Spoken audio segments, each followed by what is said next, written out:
अभी हमारी present state में सेल्फ रिमेंबरिंग के टाइम इंटरवल्स बहुत छोटे छोटे हैं। जब ये इंटरवल्स बड़े हो जाते हैं, जब काफ़ी देर तक सेल्फ रिमेंबरिंग कर सकते हैं, तो माइंड में नए फंक्शंस और एप्लीकेशंस स्टार्ट हो जाते हैं। मतलब अभी हम 5 सेंस ऑर्गन्स की हेल्प से चीज़ों को महसूस करते हैं।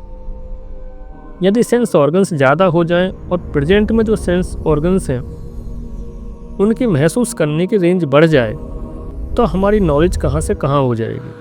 यदि हमें 7 कलर्स ही दिखाई देते हैं, यदि ये स्पेक्ट्रम और बढ़ जाए, तो वो चीज़ें भी दिखाई दे सकती हैं जो अब नहीं दिखाई देती। वे चीज़ें भी सुनाई दे सकती हैं जो अब नहीं सुनाई देती। इन्हीं सेंस ऑर्गन्स पर वर्क करने से नॉलेज नहीं बढ़ेगी। सेंस ऑर्गन्स की रेंज और नंबर्स बढ़ाने होंगे। यह तभी होगा जब माइंड स्टेट क्रॉस होगी। सेल्फ रिमेंबरिंग माइंड स्टेट को क्रॉस करा सकती है। जब सेल्फ रिमेंबरिंग पर्याप्त और आवश्यक हो जाती है, तो self consciousness objective consciousness state में चेंज हो जाती है। यह वह स्टेट है जिसमें माइंड के सारे फंक्शन सही से काम करना स्टार्ट कर देते हैं, जिसको ओस्पेंस्की कहते हैं super normal psychology. Mind to mind विचारों का संप्रेषण हो, दूर की चीज़ों को देखना, सुनना और टाइम और स्पेस ट्रैवल हो। इन चीज़ों को एक्सपेरिमेंट करके नहीं दिखा सकते।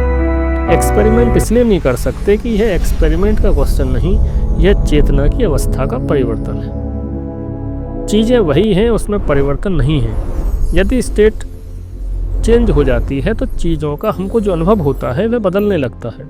इसलिए एक्सपेरिमेंट सिर्फ उसे दिखाई देगा जिसकी स्टेट में परिवर्तन है।